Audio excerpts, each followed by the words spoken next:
Terima kasih teman-teman dan juga Ibu untuk kesempatan kami mempresentasikan hasil kerja kami dengan judul Analisis Filosofis dan Teologis dari lagu Ken and Barbie. Saya tidak sendiri, saya bersama teman saya Jandes dan juga Graciela. Sebelum kita masuk dalam presentasi, kita akan mendengarkan trailer lagu secara singkat dari Ken and Barbie. And their parents always saying, boy, when you grow up, you're gonna find a nice lady. Make sure you act tough, you'll be living a life like Barbie and Ken. Come on, suck it up and forget this nonsense. What if he wants Ken, not Barbie? Why should he have to say sorry? Tell me, do you even listen to all the dumb shit you're slipping? We can love who we want to. Don't say he's not supposed to. If he loves Ken, not Barbie, he doesn't have to say sorry. No, not to you, not to me, not to anyone, not to you, not to me, not to anyone. Ya, kita masuk pada latar belakang. Lirik lagu Ken and Barbie yang teman-teman sudah dengarkan tadi, secara general itu mendukung tentang adanya kaum LGBT. Lagu Ken and Barbie ditulis dan diaransemen oleh seorang gadis yang bernama Cat Gill. Dia berusia 20 tahun dan lagu ini resmi dipublikasikan olehnya yaitu pada tanggal 25 Mei 2020. Kemudian Cat Gill ini merupakan seorang penulis lagu dan juga dia sebagai penyanyi. Akan tetapi penyanyi yang dia geluti adalah penyanyi seperti di restoran, kemudian celebrating party, dan lain-lain. Dari lagu dan lagu-lagu yang diciptakan oleh Cat Gill sangat banyak. Salah satunya adalah lagu Ken and Barbie yang sudah dipublikasikan di YouTube dan juga Spotify. Nah, latar belakang kehidupan Cat Gill itu dibesarkan di Australia. Dia merupakan seorang yang memiliki latar belakang menyesuaikan dengan nilai dan norma yang berlaku di sana. Menurut Suwarsono, bahwa nilai dan norma yang berlaku dalam lingkungan juga mempengaruhi kehidupan dan pola pikir kita. Nah, kita bisa lihat Cat Gill ini mengikuti nilai dan norma yang ada di Australia, kemudian bisa membuat pola pikirnya dia sehingga pola pikirnya itu bisa mendukung adanya LGBT. Kenapa dikatakan demikian? Karena di Australia merupakan salah satu negara yang melegalkan adanya LGBT. Nah, menurut Human Rights yang dipublikasikan, Human Rights menuliskan bahwa mereka melegalkan LGBT tersebut di Australia. Kemudian UN Women Australia juga menjelaskan bahwa mereka mendukung bahwa adanya kesetaraan gender, yaitu juga LGBT di sana. Masuk daripada konsep filosofis daripada lagu Ken and Barbie. Nah, kita bisa melihat di dalam lagu ini mengajak kita untuk berhenti mengharapkan bahwasanya laki-laki akan selalu berpasangan dengan perempuan.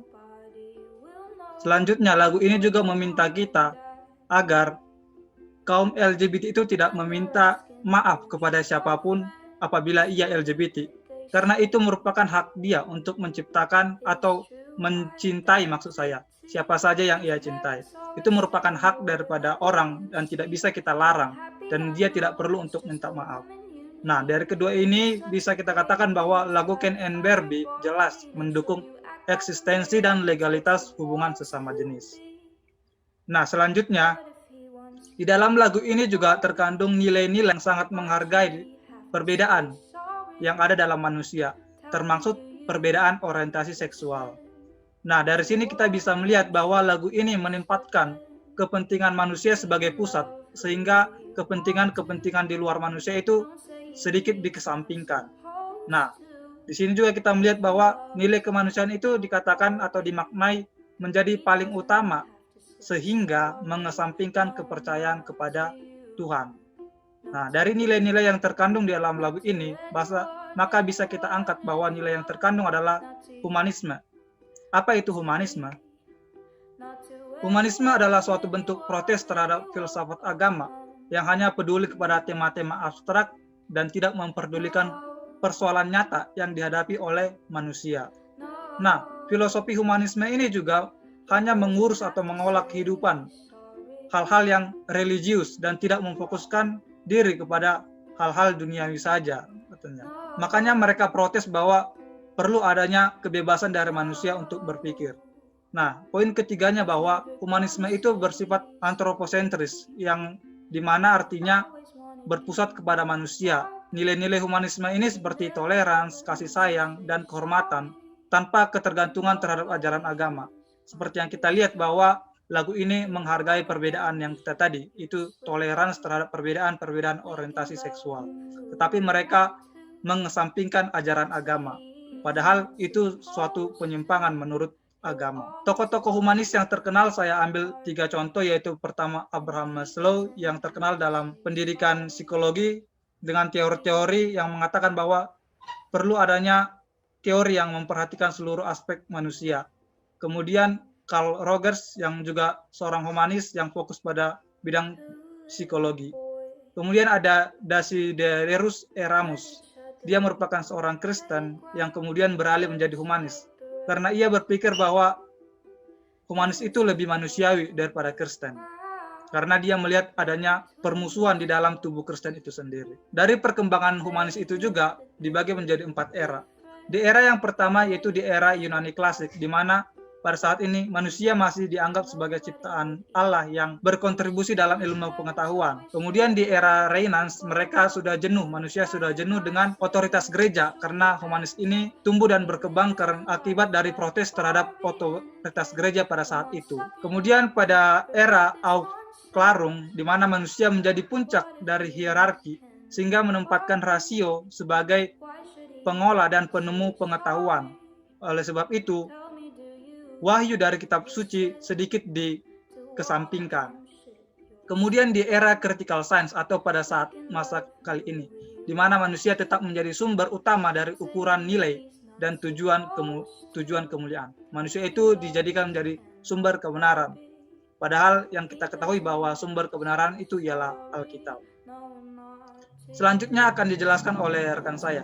Ya, selanjutnya kita akan masuk ke dalam konsep teologis. Nah, yang pertama yaitu dalam lirik yang mengatakan bahwa ketika seorang pria sudah besar nanti, maka ia akan menemukan wanita yang baik, dan pria tersebut harus bersikap tangguh serta akan menjalani kehidupan seperti Barbie and Ken, di mana seperti perempuan dan laki-laki. Nah, di sini analisis perspektif Kristennya dalam Kejadian 2 ayat 22 hingga 24 yang mengatakan bahwa seorang laki-laki pada akhirnya akan meninggalkan kedua orang tuanya dan bersatu dengan istrinya, dan kemudian mereka akan menjadi satu daging. Nah, di sini bahwa jelas bahwa di dalam Alkitab mengatakan bahwa seorang pria akan dipasangkan dengan seorang wanita.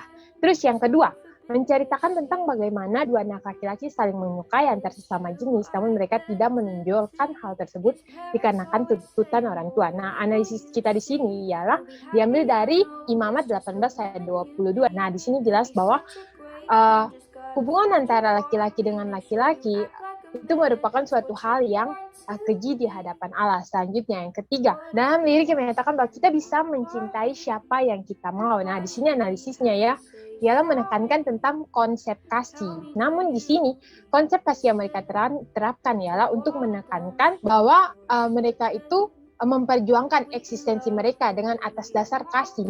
Mereka bisa mencintai siapa saja.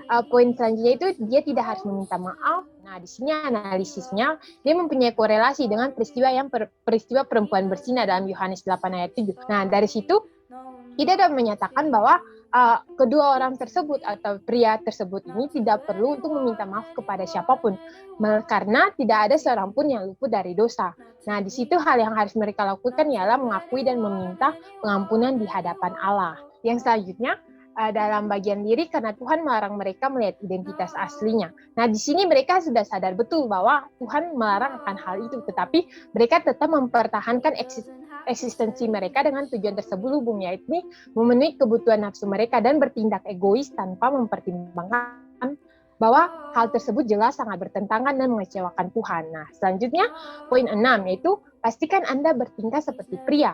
Anda dilahirkan untuk menjadi seperti itu. Nah, di sini analisis perspektif Kristennya yaitu sesuai yang difirmankan dalam 1 Korintus 16 ayat 13 yang menyatakan bahwa bersikaplah sebagai laki-laki. Dalam konteks ini menekankan bahwa alangkah baiknya seorang laki-laki itu dapat bertindak sewajarnya sebagai seorang laki-laki, dan bahwa mereka akan bahagia ketika menemukan seorang perempuan yang tepat.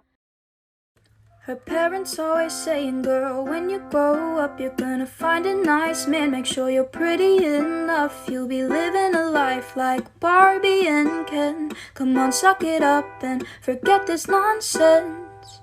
But what if it's not Ken, but Barbie? Why should she have to say sorry? Tell me, do you even listen to all the dumb shit you're slipping? We can love who we want to. Di sini implikasi yang dapat kita ambil bahwa sudah jelas lagu tersebut sudah tersebar dan dinikmati oleh masyarakat. Nah, dan di sini juga lagu ini sudah dijadikan sebagai konten video TikTok yang sudah teman-teman lihat sebelumnya bagi para pejuang LGBT untuk mengakui eksistensi mereka. Nah, di sini implikasi yang dapat kita ambil bahwa ada kemungkinan bahwa pengaruh dari lagu tersebut dapat memberikan lampu kuning bagi kelompok LGBT yang ada untuk terus berkembang dan menunjukkan eksistensi mereka melalui media massa. Kemudian dapat membawa pengaruh juga bagi masyarakat, sehingga bisa memungkinkan bahwa masyarakat itu membuka peluang untuk menerima eksistensi dari kelompok LGBT tersebut menurut Rashid 2017. Selanjutnya akan dijelaskan oleh teman saya. Baik teman-teman, kita akan masuk pada solusi. Nah, di sini lebih baik kita itu memahami setiap maksud dan tujuan dari lagu-lagu yang kita dengar. Bukan hanya sekedar mendengar kemudian tidak memaknai apa yang dimaksud dari lagu itu. Karena sebuah lagu itu merupakan suara dari seorang penulis untuk menyuarakan aspirasi yang dia miliki. Kemudian sebagai pengikut Kristus, kita alangkah baiknya itu ketika bertemu dengan orang yang LGBT dalam dunia nyata, sebaiknya kita memberitakan Injil kepada dia. Dalam hal ini adalah tujuan kita untuk menyadarkan mereka bahwa mereka itu salah dalam tindakan tersebut, tapi kita menerima mereka sebagai ciptaan Tuhan. Selanjutnya kita akan masuk pada kesimpulan. Sebagai seorang Kristen, bagaimana kita bertindak, yaitu bagaimana kita menyikapi setiap perkembangan dan peradaban yang ada dengan bijak, dengan menanamkan Alkitab sebagai standar dan dasar yang mutlak, yaitu Tuhan adalah standar moral kita dalam berperilaku dan juga bertindak di dalam dunia ini. Ini adalah daftar pustaka yang telah kami gunakan. Sekian dan terima kasih.